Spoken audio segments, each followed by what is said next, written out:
Hello students, कैसे हैं आप सभी। Hope you all are fine. हम फिर एक नई लेक्चर वीडियो लेके आप सभी के सामने हाजिर हैं। तो आज का हमारा टॉपिक वही पुराना public debt, but second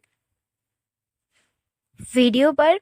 but इसमें हम लोग उससे रिलेटेड, पब्लिक डेट से रिलेटेड कुछ पॉइंट्स को डिस्कस करेंगे। हमने पिछले बार भी किया था, तो चलिए फिर स्टार्ट करते हैं। सबसे पहले हम इफेक्ट्स के बारे में पढ़ेंगे। सो इफेक्ट्स ऑफ पब्लिक डेट, ठीक है। इफेक्ट्स ऑफ पब्लिक डेट, तो इफेक्ट्स ऑफ पब्लिक डेट के अंदर आपको 3 चीजों के ऊपर बहुत ज्यादा गौर करना है। सबसे पहले तो प्रोडक्शन के ऊपर, देन डिस्ट्रीब्यूशन के ऊपर, और फिर इकोनॉमिक एक्टिविटी के ऊपर, ठीक है। तो ये कैसे कैसे इफेक्ट डालते हैं हमारे प्रोडक्शन में, तो चलिए जानते हैं। तो effect of public debt on production, पहला पॉइंट है government borrowing result in improving the productive capacity of the economy.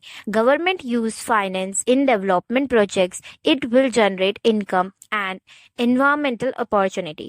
Government का जो बोरोइंग्स होते हैं, मैंने पहले भी बताया था कि पब्लिक डेट आपका, आपके दूसरे शब्दों में आप गवर्नमेंट बोरोइंग्स भी कह सकते हो, बिकॉज पब्लिक डेट वही डेट होते हैं जो गवर्नमेंट लेती है पब्लिक के वेलफेयर के लिए, ठीक है। तो जो इनका पब्लिक डेट का रिजल्ट आता है वो क्या आता है कि आपकी प्रोडक्टिविटी कैपेसिटी इम्प्रूव हो जाती है। देखिए, गवर्नमेंट लोन लेती है किस लिए? बिल्डिंग बनाने के लिए, ठीक है। डेवलपमेंटल प्रोजेक्ट्स को लाने के लिए, ठीक है। जो डैम्स हो गए, आपके road construction and other things, school colleges, ठीक है, हॉस्पिटल कैंप्स वगैरह वगैरह। तो इन सब चीजों के लिए क्या है, गवर्नमेंट बोरो करती है मनी को किसी और चीज से। तो इकोनॉमी की क्या होती है, प्रोडक्टिव कैपेसिटी इंप्रूव होती है। Government use finance in development projects, it will be generate income and employment opportunity. तो वो क्या करते हैं, ये गवर्नमेंट यूज करती है आपका फाइनेंस किस में, गवर्नमेंट प्रोजेक्ट लाती है कि इससे इनकम जनरेट हो, ठीक है। आप ऐसा, आप जैसे कि रोड्स अच्छी रहेंगी तो क्या होगा, डेवलपमेंट होगा, ठीक है। डेवलपमेंट होगा तो ये सारे जो प्रोजेक्ट्स वगैरह गवर्नमेंट लेके आती है तो वो क्या है, डेवलपमेंट प्रोजेक्ट्स है, ठीक है। जिससे हमारी इनकम जनरेट भी होगी। इनकम कैसे जनरेट होगी, इनकम ऐसे जनरेट होगी कि वहां से काफी सिंपल तरीके से चीजें जा पाएंगी, ठीक है। जो भी आपके बड़े बड़े लॉग्स होते हैं, ठीक है, जो ट्रकों में भर के आते हैं, जो ट्रकों का सामान होता है, वो क्या होता है, कभी कभी जब इम्पोर्ट एक्सपोर्ट करते हैं ना एग्स को, तो क्या होता है, खराब रोड के कारण एग्स भी फूटते हैं, ठीक है। एग्स भी फूटने लग जाते हैं। और काफी बार ऐसा हुआ है कि काफी करोड़ों लाखों करोड़ों का सामान जो है वो ऐसी ही रोड के, अनकंस्ट्रक्टेड रोड होने के कारण क्या हो जाता है, डैमेज हो जाता है, जिसका भुगतान काफी महंगा पड़ता है उस इंसान को, ठीक है। तो गवर्नमेंट ऐसे इनडायरेक्ट हमारा ही क्या करती है, भला करती है, ठीक है। तो इसमें और भी क्या चीज है कि एम्प्लॉयमेंट अपॉर्चुनिटी। देखिए, अब एक नई जगह पे कोई हॉस्पिटल खुलेगा तो वहां पे क्या होंगे, नए नए डॉक्टर्स को मिलेगा, ठीक है। वहां इलाज करने के लिए मिलेगा, वहां पे अपना वेलफेयर मिलेगा पुअर लोगों को, ठीक है, जो लोग उतना नहीं कर पाते। आपको पता है कि आयुष्मान कार्ड, आयुष्मान कार्ड में क्या है, आयुष्मान कार्ड में गवर्नमेंट ने ऐसा बोला है कि आपका चाहे जितने का भी महंगे से महंगा इलाज है वो हम फ्री पे कराएंगे। तो ऐसा मेरा पर्सनल एक्सपीरियंस भी है, तो ऐसा होता जरूर है। तो ये सब क्या है, गवर्नमेंट के एक तरीका है पब्लिक से कनेक्ट रहने का, पब्लिक को वेलफेयर देने का, ठीक है, पब्लिक के लिए कुछ करने का, ठीक है। नेक्स्ट पे आता है investment strength the capacity based of economy. जो इन्वेस्टमेंट है वो क्या करती है, कैपिटल बेस्ड ऑफ इकोनॉमी होती है, and help to increase the production of government service, ठीक है। ये क्या करती है, गवर्नमेंट सर्विसेज भी करती है। When the borrowings money as started above, जब हम बोरोइंग्स मनी को स्टार्टिंग में लेके आते हैं use to a highly productive activity, तो हम उसको सबसे पहले हाईली प्रोडक्टिव एक्टिविटीज में लगाते हैं, ठीक है। Overall production is not affected badly, जिससे कि हमारा जो ओवरऑल प्रोडक्शन हो वो इफेक्ट ना करें हमको बुरी तरीके से। देखो, जैसे हम लोगों के पास पैसे आते हैं ना, फर्स्ट फर्स्ट मतलब फर्स्ट को तो किसी को नहीं मिलती है। तो जैसे कि हमारे घर में किसी की भी सैलरी आती है, तब हम सबसे पहले क्या करते हैं, सबसे हम पहले बिल्स निकालते हैं, ठीक है, बिल्स के लिए पैसे निकालते हैं। उसके बाद अगर कहीं देना हो तो वो, और घर के जो रेगुलर्स के आइटम्स है वो सबसे लास्ट में रहते हैं हमारी लिस्ट में, ठीक है, एक्सपेंसेस के लिस्ट में। और अगर क्या हो, घर में कोई फंक्शन हो, तो वो भी क्या आता है, अगर पैसे बच गए तो ले लेंगे, वरना तो ऐसा ही, ठीक है, यही कुछ होता है। तो क्या होता है कि सबसे बड़ी बड़ी चीजों के लिए हम पैसे निकाल लेते हैं। वैसे भी गवर्नमेंट यही करती है कि अगर बहुत ज्यादा पैसा लेती है तो सबसे पहले क्या करेगी, बड़ी बड़े प्रोडक्ट्स में लगाए, बड़े बड़े प्रोजेक्ट्स में लगाएगी, ठीक है, जैसे डैम्स में लगाएगी। डायरेक्टली वो नहीं आएगी कि हम नए पैसे बांटने हैं। अभी क्या बोलते हैं, आप लोगों को पता ही होगा कि गवर्नमेंट भी क्या करती है, स्कॉलरशिप प्रोवाइड करवाती है। अगर आप गवर्नमेंट कॉलेजेस से कर रहे हो, अगर आप नहीं भी कर रहे हो ना, तो भी ऐसा नहीं होता कि गवर्नमेंट मना कर देती है। देखो, उत्तराखंड में, बाकी तो मुझे नहीं पता, बट उत्तराखंड में एक ऐसी चीज है कि आपको, आप अगर 8th क्लास तक भी हो तो आपको स्कॉलरशिप मिलेगी, गवर्नमेंट से मिलेगी। उसके लिए आपको ऑनलाइन जाके फॉर्म भरने पड़ते हैं स्कॉलरशिप के, ठीक है। आप नजदीकी साइबर कैफेज में पता कर सकते हो, बट मैं थोड़ी एक्सटर्नल जानकारी दे रही थी। आइए बैक टू द टॉपिक्स। तो क्या है कि next, if public debt is purchased by the individual utilizing their idle funds, it will not adversely affect private investment. ये क्या करती है, पब्लिक डेब्ट को क्या करती है, परचेज करती है बाय द इंडिविजुअल, इंडिविजुअल के द्वारा यूटिलाइज देयर आइडल फंड्स। तो वो अपने आइडल फंड्स को यूटिलाइज करती है। It will not adversely affected private investment, तो ये एडवर्सली इफेक्ट नहीं करेगी आपके प्राइवेट इन्वेस्टमेंट को, ठीक है। ओके, तो ये हमारा इफेक्ट ऑफ पब्लिक डेब्ट और प्रोडक्शन खत्म। अब हमारा है पब्लिक इफेक्ट्स ऑफ पब्लिक डेब्ट और डिस्ट्रीब्यूशन। तो सबसे पहला है आपका borrowing leads to transfer of resources from one section to the community and the other section.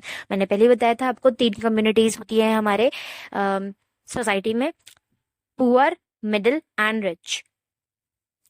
तो बोरोइंग जो है वो क्या करेगी, लीड करेगी, ट्रांसफर करेगी आपके रिसोर्सेज को एक सेक्शन से दूसरी कम्युनिटी के सेक्शन पे, ठीक है। डिस्ट्रीब्यूशन यही तो होता है।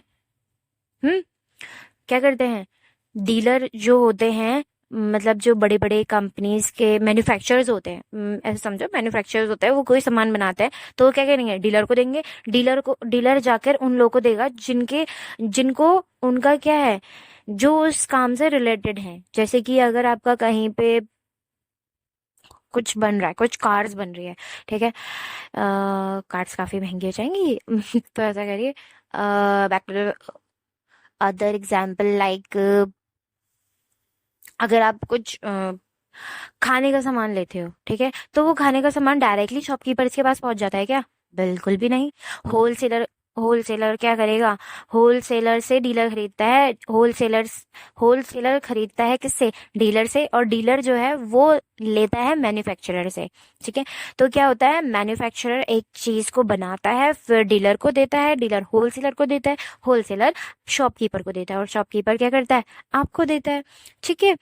तो यही बताया है कि डिस्ट्रीब्यूशन का एक ऐसी लीडिंग रोल है। तो इसमें यही है कि if the transfer takes the place rich to poor, अगर कोई भी चीज ट्रांसफर हो रही है रिच से पुअर से, तो ये क्या है, इनइक्वालिटी हो जाएगा। डिस्ट्रीब्यूशन का, इनकम और वेल्थ का इनइक्वालिटी होगी। Would be reduce, result income economic welfare enhance, ठीक है। इससे क्या होगा कि अगर कोई चीज रिच से पुअर जाती है, देखो अगर आप किसी कंपनी में काम करते हो, ठीक है, ऐसा एग्जाम्पल ले लो, अगर आप किसी कंपनी में काम करते हो तो आपका जो बॉस होगा वो पुअर होगा कि रिच होगा? रिच होगा ना।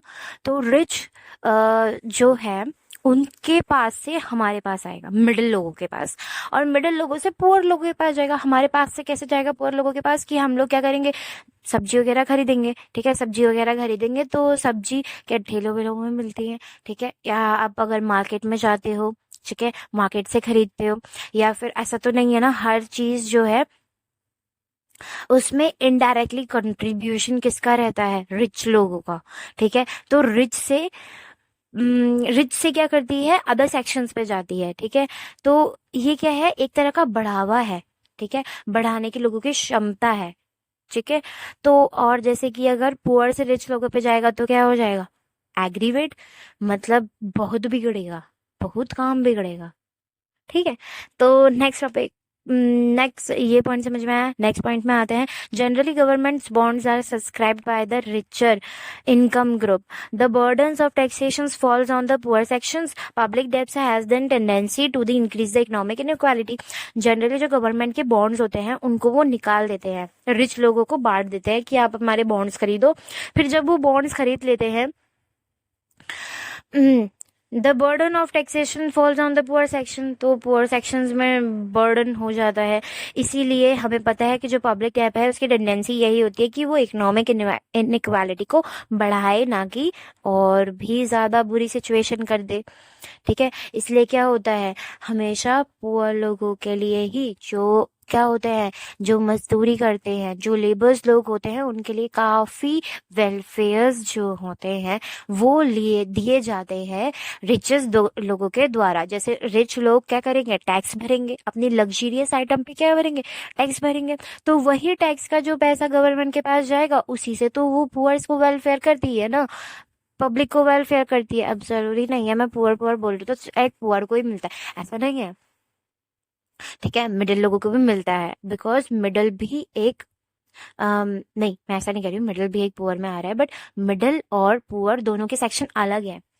ठीक है, नेक्स्ट हम आते हैं कि सपोज द पब्लिक डेब्ट इज अ मोबिलाइज्ड, अगर एक पब्लिक डेब्ट को मोबिलाइज किया जाए through the small securing of a lower income, एक small saving lower income group में, तो corresponding debts are serviced and repaid through taxation import the richest income group.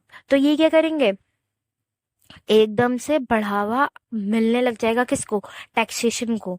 ठीक है, और टैक्सेशन रिच लोगों पे पढ़ेंगे पढ़ेंगे पढ़ेंगे। देयरफॉर इसीलिए जो पब्लिक टैब है not result in increase the income inequality and in and loans finance can be use to means an redistribution income between the different segment of the society। इस point में इतना कुछ नहीं बताया है, बट इतना समझ लीजिए, कोई मुश्किल नहीं है, देखने में बड़ा लग रहा है, बट इसका कहने का मतलब सिर्फ इतना ही है कि अगर क्या करे, पब्लिक डेब्ट को एक स्मॉल सेविंग में मोबिलाइज करे, ठीक है, लोअर इनकम ग्रुप्स के लिए, तो हमें क्या होगा, हमें इनकम इनइक्वालिटी को इंक्रीज करने का बढ़ावा मिलेगा। ठीक है, बस इसमें यही बताया है। डिस्ट्रीब्यूशन यहाँ पे खत्म। अब हम नेक्स्ट में आते हैं, इफेक्ट ऑफ पब्लिक डेब्ट in level of economic activity. ठीक है, इफेक्ट ऑफ पब्लिक डेब्ट का इफेक्ट, ठीक है, किसमें, लेवल ऑफ इकोनॉमिक एक्टिविटीज में। According to the region report, अभी रिसेंट रिपोर्ट के दौरान ग्लोबल डेब्ट जो है उसका अमाउंट ₹300 ट्रिलियन में निकला है। ठीक है, ये मैं आपको रीसेंट रिपोर्ट कब की बता रही हूँ, 2001 की, नॉट रीसेंट लाइक 2022 और 21। ठीक है, आप टू 356%, ठीक है, $300 trillion in 2021 equal to the 356% of a global GDP। This extraordinary high डेब्ट इस ऐसे एक्स्ट्रा ऑर्डनरी हाई डेब्ट्स के जो लेवल होते हैं वो रिप्रेजेंट करते हैं 30% point rise in the global डेब्ट। 30% से जो है वो ग्लोबल डेब्ट क्या होगा, इंक्रीज हो जाता है। ठीक है, टू जीडीपी रेशियो में इन दी पास्ट 5 ईयर्स से, मतलब जो अभी गुजरे हैं 5 साल, उनके हिसाब से 30% की बढ़ोतरी हुई है, मतलब बड़े हैं 30% पॉइंट्स, 30% जो है वो बड़ी है आपके ग्लोबल जीडीपी में। Economics tendency to assume that the extension of the countries डेब्ट बर्डन, इसमें यही बताया है कि आपके जो जीडीपी रेशियो है इसको भी पढ़ लीजिएगा, बिकॉज ये इसमें सिंपल लैंग्वेज है। ठीक है, और आप वहां लिख सकते हैं वो अपने आप बनाकर। ऐसे आपके क्या होंगे, अब देखिए, अगर आपको कोई भी मतलब इससे रिलेटेड कुछ लिखना है तो आप हमारी इकोनॉमी को डिफाइन कर सकते हो। ठीक है, हमारी इंडियन इकोनॉमी को डिफाइन कर सकते हो और अपने जो नोट्स हैं वो काफी लंबे बना सकते हो। बट देखो, हर चीज को उतारा तो नहीं जा सकता ना। जो होगा वो माइंड में एक पॉइंट सेट करो, और उस पॉइंट को ज्यादा से ज्यादा बड़ा लिखने की कोशिश जब आप करेंगे, तो आपकी जो जो आपकी स्पीड है, ठीक है, और आपका जो आंसर देने का तरीका है वो क्या होगा, काफी क्लियर रहेगा। ठीक है। बड़ा इसलिए बोल रही हूँ मैं क्योंकि क्या होता है कि आपकी जब कोई भी यूनिवर्सिटी या कॉलेज की कॉपीज चेक होती हैं, तो उसमें ज़्यादातर ध्यान यही दिया जाता है कि किसका आंसर कितना लिखा है। ठीक है। बोलते हैं वो शॉर्ट एंड लॉन्ग आंसर, वो शॉर्ट को जो है वो शॉर्ट को हमें लॉन्ग बनाना पड़ता है। ठीक है। क्या करके, अपने टॉपिक्स डाल के, अपने नहीं मतलब कि ऐसा नहीं करोगे कि खाना खाया जो ये करा वो करा, नहीं। क्या डालोगे, जैसे कि आपकी जो आपका जो करंट अफेयर्स हैं, जो आपको पता है कि आजकल ऐसा हो रहा है वैसा हो रहा है, तो उन्हें क्या करिए, आप टॉपिक्स पे डालिए। ठीक है। उसको थोड़ा डिस्क्राइब कीजिए, एग्जाम्पल दीजिए, ऐसा ऐसा होता है करके, तो आप उसको काफी अच्छे से समझ पाएंगे। ठीक है। तो यहाँ से स्टार्ट करते हैं। Economic tendency to assume that the extent of a country's debt burden is measured by its national GDP to GDP ratio, national डेब्ट टू जीडीपी रेशियो। अब क्या है कि जो इकोनॉमिक की टेंडेंस है, उन्होंने एज्यूम किया है कि इकोनॉमिस्ट जो है उन्होंने एज्यूम किया है कि जो एक्सटेंड होता है कंट्री के डेब्ट का जो बर्डन है, वो किस में डिफाइन किया जाता है, किस में मेजर किया जाता है, नेशनल डेब्ट में। ठीक है। नेशनल डेब्ट से जीडीपी रेशियो में मेजर किया जाता है। They often fail to distinguish between the different types of डेब्ट। ये क्या है, फेल हो गए हैं ये डिफरेंस करने में कि क्या है कि जीडीपी के कितने टाइप्स हैं, सॉरी डेब्ट के कितने टाइप्स हैं, instant of trading a rise of one the countries डेब्ट टू जीडीपी रेशियो। ये जानने के बजाय कि वो क्या करेंगे, ट्रीटन करेंगे a rise in one country, एक कंट्री के डेब्ट से जीडीपी रेशियो में लाने तक, is equal to the same rise in another country ratio, even through the two cases may have to very different implementation। ये दोनों ही केसेस क्या हैं, अलग अलग इम्प्लीमेंटेशन करते हैं। ठीक है। नेक्स्ट हम आते हैं public debt in India. Public debt in India में आते हैं तो सबसे पहले इसमें पब्लिक डेप है कि the total amount of debt borrowing by the government, जो टोटल अमाउंट होता है जो गवर्नमेंट क्या करती है, बोरो करती है, it is when total liabilities, ये तब होता है जब जो टोटल लाइबिलिटीज होती है union government needs to be paid paid from the consolidated funds of India. As a March 2021, India's public debt as a percentage of gross domestic product GDP increased to 60.5% mainly due to the pandemic। इसमें वही बताया है कि जो total amount है Depp का जो government लेती है, ठीक है, उसका जो टोटल लाइबिलिटी है यूनियन गवर्नमेंट की, उनको चाहिए होता है। ठीक है। उनको भी चाहिए होता है अपने अपने पिछले डेब्ट्स को वो करने के लिए, फाइनल करने के लिए। ठीक है। उनको भी तो पे करना पड़ता है। अब वो बोरोइंग ले तो लेंगे, पब्लिक वेलफेयर भी कर देंगे, देंगे कहाँ से। तो इसमें यही बताया है कि एक क्या है, फंड्स ऑफ इंडिया भी होता है, consolidated funds of India, FCFI। ठीक है। कंसोलिडेटेड फंड्स ऑफ इंडिया में भी जाता है कुछ पैसा बोरोइंग का।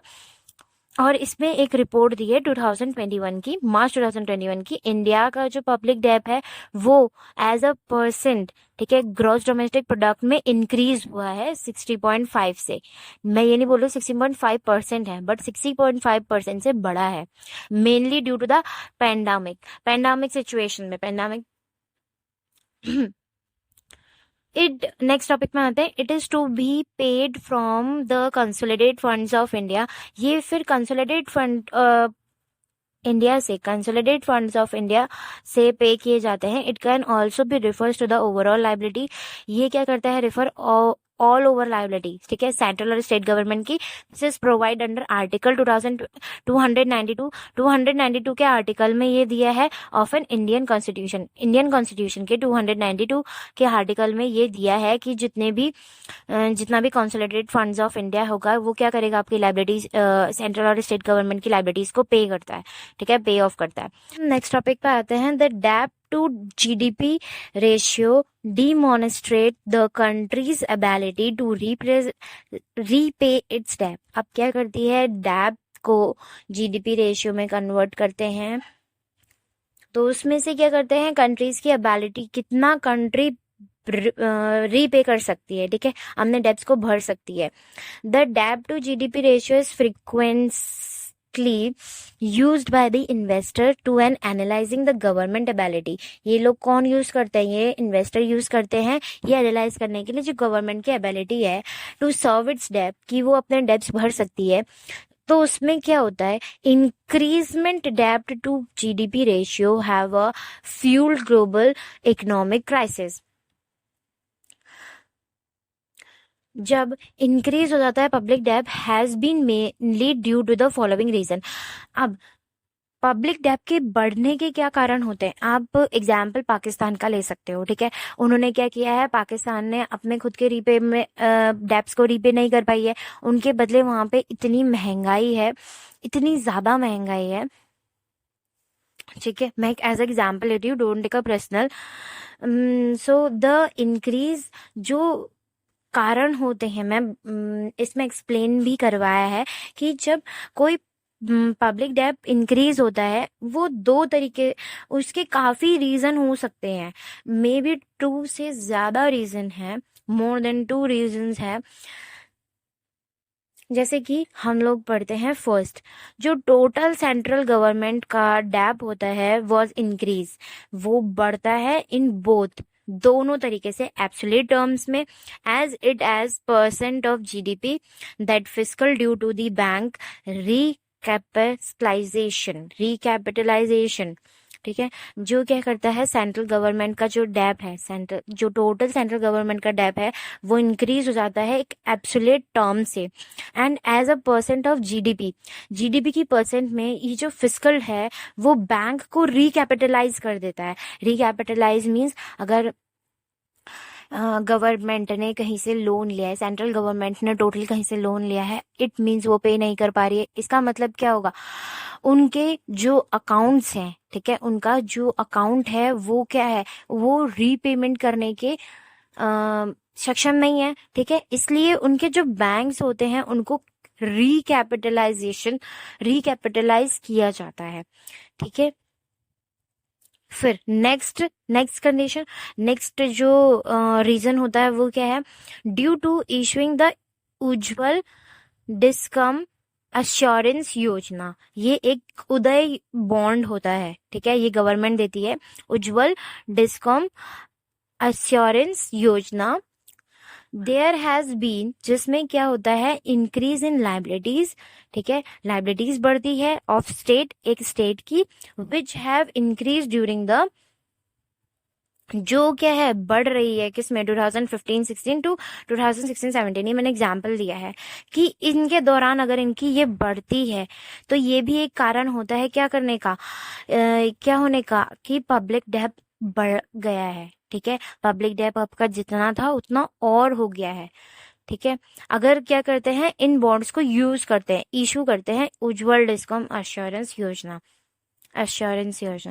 ठीक है। नेक्स्ट रीजन क्या है कि a systematic taxation system with high tax evasion because of increased loopholes in the tax system। तो इसमें क्या है कि जो एक सिस्टमेटिक टैक्स है, अगर उसमें क्या हाईली टैक्स एविएशन हो रहा है, ठीक है, इसका मतलब क्या है कि कहीं ना कहीं अब देखो, मैंने अभी आपको एग्जांपल दिया पाकिस्तान वाला, तो पाकिस्तान में क्या है कि हर चीज में हाईली टैक्स है, ठीक है। अगर कोई चीज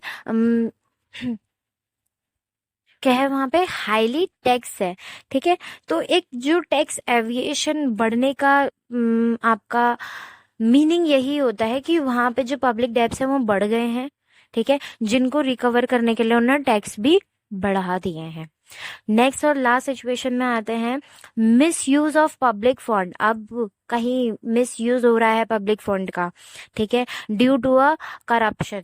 अब क्या हुआ, अब गवर्नमेंट ने लोन लिया और वो किसी भी ऐसे टेंडर को मतलब ऐसे इंसान को दे दिया जो क्या है, बहुत ही करप्ट इंसान है, ठीक है, काफी करप्ट ऑफिसर है। उसने सारा पैसा हड़प लिया, मिसयूज कर लिया, अपने अपने जो है वो बिल्डिंग्स बना ली, अपने बंगलो बना लिए, ठीक है।